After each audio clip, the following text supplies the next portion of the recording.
श्री स्वामी समर्थ जय जय स्वामी समर्थ श्री स्वामी समर्थ जय जय स्वामी समर्थ।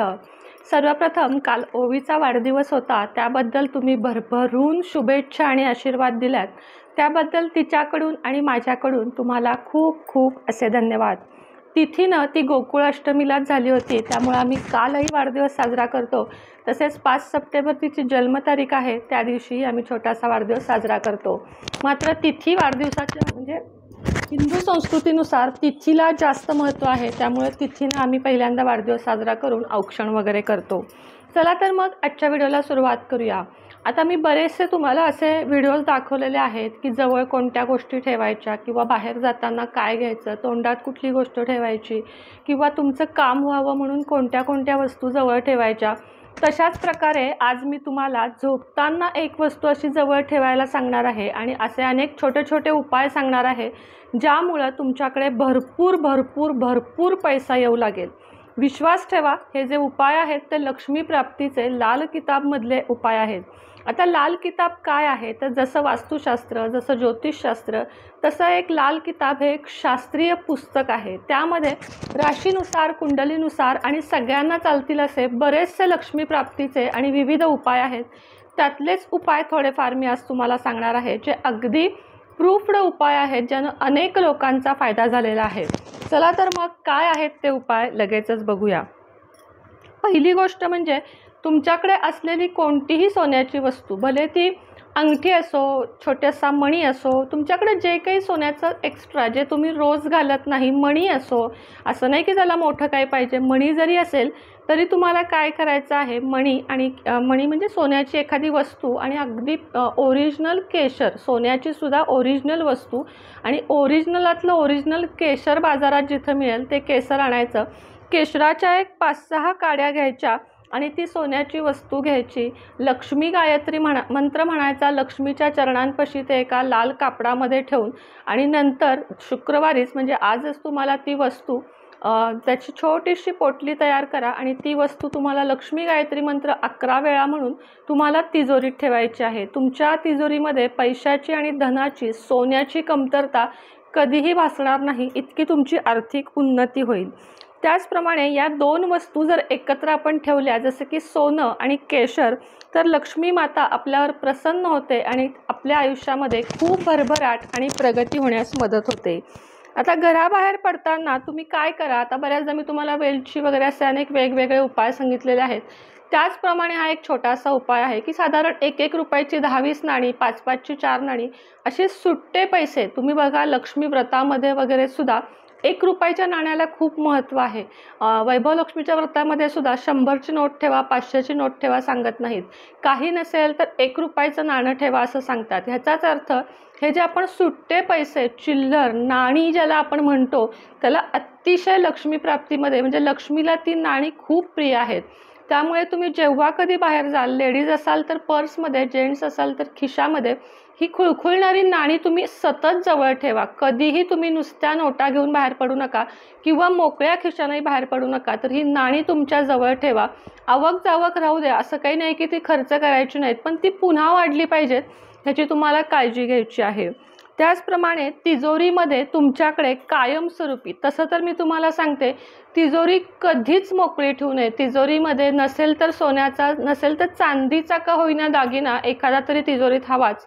त्याचप्रमाणे तिजोरीमध्ये पैसे पण नेहमी ठेवायचे। आपली कितीही तंगी असेल तरीही 10-10च्या 100 नोटा म्हणजे कोऱ्या करकरीत 1000चा एक बंडल तुम्ही तिजोरीत कायमस्वरूपी ठेवायचा। अगदीच अडीनडीला तो खर्च करावा लागला तर तो पुन्हा ठेवण्याची सोय करायची आणि असे हे पैसे लक्ष्मीपूजन, मार्गशीर्षचा गुरुवार असेल, वैभव लक्ष्मीचा शुक्रवार असेल, पौर्णिमेचा तुमची जर कुठली पूजा असेल, अशा वेळेस हा 10-10चा बंडल काढायचा आणि तुम्हाला तो पूजेमध्ये ठेवायचा आहे, त्याची पूजा करायची आहे। जर तुमची परिस्थिती चांगली असेल तर 10च्या ऐवजी 100च्या, 500च्या नोटांचा बंडल पण तुम्ही ठेवू शकता आणि जर तुमची परिस्थिती गरीब असेल तर 1-1 रुपयाचे 50-100 नाणी तरी किमान ठेवा।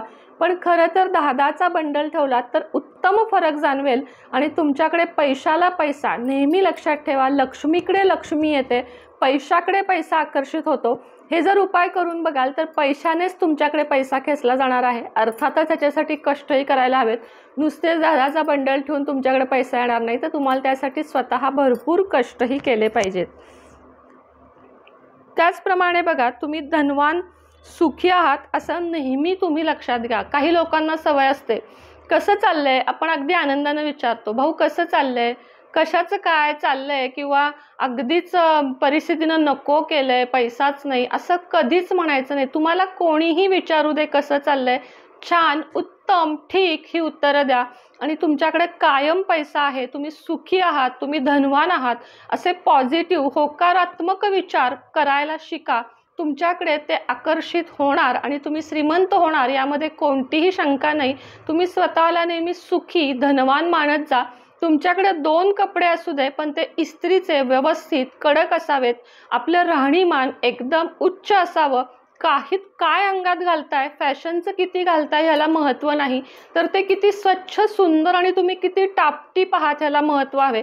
कधीही घरात स्त्रियांनी अवतारात केस विस्कटलेले फिसकटलेले असं बसू नये, किंवा कुंकू नाही आहे कपाळाला, गळ्यातलं नाही आहे, झोपताना तुम्ही मंगळसूत्र काढून ठेवताय, या चुका कधीच करू नका. एक छोटं मंगळसूत्र तरी गळ्यात ठेवा, टिकली ठेवा आणि केसाची वेणी बांधून झोपा किंवा रबर लावून झोपा. फरक बघा, मला काय पडतो ते सांगा. या चुका बऱ्याच महिला करतात की टोचतंय म्हणून सगळी आभूषणं काढून टाकायची नाही. लक्ष्मी मातेला हे कदापि मान्य नाही की स्त्रीनं सगळी अंगातली आभूषणं काढून टाकावीत. 2 बांगड्या, छोटंसं कानातलं, गळ्यातलं, टिकली हे ठेवूनच तुम्ही झोपा आणि मग मला सांगा तुमच्या परिस्थितीमध्ये किती वेगळा फरक पडतो ते. त्याचप्रमाणे झोपताना तुम्हाला एक उपाय करायचा आहे, जे आपलं टायटल आहे आजचं मेन. झोपताना तुम्हाला आपल्या देवाचं, लक्ष्मी मातेचं स्मरण करायचं आहे, स्वामींचं स्मरण करायचं आहे. श्रीम श्रीम श्रीम हा मंत्र किंवा ओम श्रीम श्रीये नमः हा मंत्र तुम्हाला 21 वेळा म्हणायचा आहे. आणि जसं मी तुम्हाला तिजोरीत 10चा बंडल ठेवायला सांगितला, तसा तुमच्या झोपताना उशाशी 10चा बंडल ठेवायचा आहे, कोऱ्या छान नोटांचा. आणि सकाळी तो तुम्हाला उशाखालीच ठेवायचा आहे. आणि सकाळी जेव्हा तुम्ही उठाल तेव्हा तो तुम्हाला पुन्हा तिजोरीत ठेवायचा आहे. असं रोज नियमानं काही दिवस करायचं आहे, जोपर्यंत पैशाला पैसा वाढत नाही. रोज, अगदी पिरियडचे दिवस असले तरीही, कारण पिरियडच्या दिवसात सुद्धा आपण पैशांना हात लावतोच, त्यामुळे याच्यात कोणतेही सुतक पिरियड आड येत नाही. रोज आजच्या आजच बँकेतनं एक 10चा बंडल काढून आणा आणि रोज तुमच्या तो उशाशी ठेवा. फरक बघा. असं नाही आहे की लक्ष्मीला उशाशी ठेवल्यावर काही विपरीत घडेल का, मुळीच घडणार नाही. यामुळे काय होईल तर तुमची इतकी प्रगती, इतकी उन्नती होईल, इतका पैसा येईल की तुम्हालाच लक्षात येईल की आपण जे उपाय करतोय ते कामी आले. यातले तसे तर सगळेच उपाय करण्यासारखे आहेत, पण नसेल जमत किमान 1-2 उपाय तरी करा.